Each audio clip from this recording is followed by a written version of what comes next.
Welcome to Mana News, the fastest regional news. Parvathipuram Manyam జిల్లా పాచిపెంట మండలం కేరంగి పంచాయతీ కోదుల మామిడిమడ గ్రామం నుండి నందేడ్ వలస స్కూలుకు వస్తున్న గిరిజన పిల్లలు రోడ్డు సౌకర్యం లేక కాలనాటకలో నడిచేస్తూ 5 కిలోమీటర్ల దూరంలో ఉన్న నందేడి వలస స్కూలుకు వస్తున్న గిరిజన చిన్నారులు పూడి గ్రామం నుండి రేషన్ తీసుకుంటూ రోడ్డు సదుపాయాలు లేక భుజములపై తలపై మోసుకెళ్తున్న కోదుల మామిడిమడ గ్రామ గిరిజనులు కూటమి ప్రభుత్వం స్పందించి కోదుల మామిడిమడ గ్రామానికి రోడ్డు వేయాలని సర్పంచ్ సోముల లచ్చయ్య ఆవేదన వ్యక్తం చేశారు.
చూడండి సార్, కేరంగి పంచాయతీ కోదుల మామిడి వలస గ్రామం నుంచి ఇంత మోట్లు మోసుకొని వస్తున్నాం. 5 కిలోమీటర్లు ఉంటుంది నందేడ్ వలస వరకు. మా కోదుల మామిడి వలస గ్రామానికి 5 కిలోమీటర్లే ఉంటుంది సార్. రోడ్డు లేక ఇలాగ మోట్లు మోసుకొని వస్తున్నారు సార్. మోసుకొని వస్తున్నాం సార్. అదే రోడ్లు వస్తాయంటున్నారు కానీ ఇంకా రాలేదు సార్. శాంక్షన్ అయింది అంటున్నారు కానీ అవ్వట్లేదు సార్. రోడ్డుకి ఎంత పెట్టినా రావట్లేదు సార్. రోడ్డు అంటే చాలా కష్టపడి మోట్లు మోసుకొని వస్తాం సార్. వర్షాకాలం అయితే చాలా పెద్ద గడ్డలు వస్తాయి సార్. దయచేసి మాకు కొంచెం రోడ్డు సాయం చేయండి సార్. ఇవ్వలేండి సరే. మేము రోడ్డు లేక చాలా కష్టపడి ఇలా ఏం పంటలు పండించినా కానీ ఇలాగే మోట్లు మోసుకొని వస్తాం సార్. రోడ్డు లేదు సార్. రోడ్డు లేక చాలా ఇబ్బందిగా ఉన్నాం సార్. దయచేసి మాకు రోడ్డు ఇప్పించండి సార్.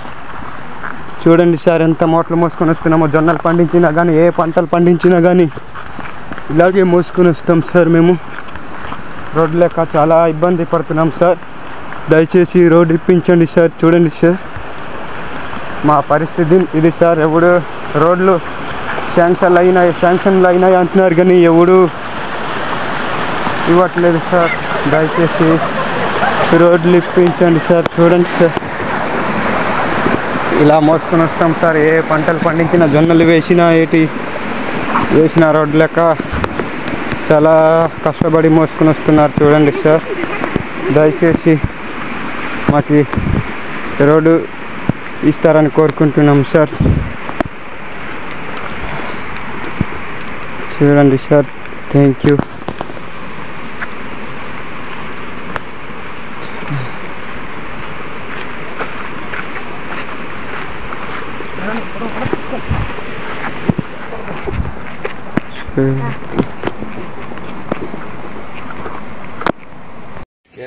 కేరం పంచది కోదురుమాడ విలేజ్ మాకు ఊళ్ళో చదువుతున్నాము. 5 కిలోమీటర్లు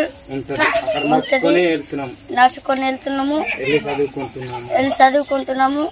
చాలా ఇబ్బందికర ఉంది. దారి కూడా చాలా బాగలేదు. ఇబ్బందులు నడుస్తున్నాము, అలాగే నడుచుకొని వెళ్తున్నాము, చదువుకుంటున్నాము. దయచేసి మాకు రోడ్డు ఇప్పించండి.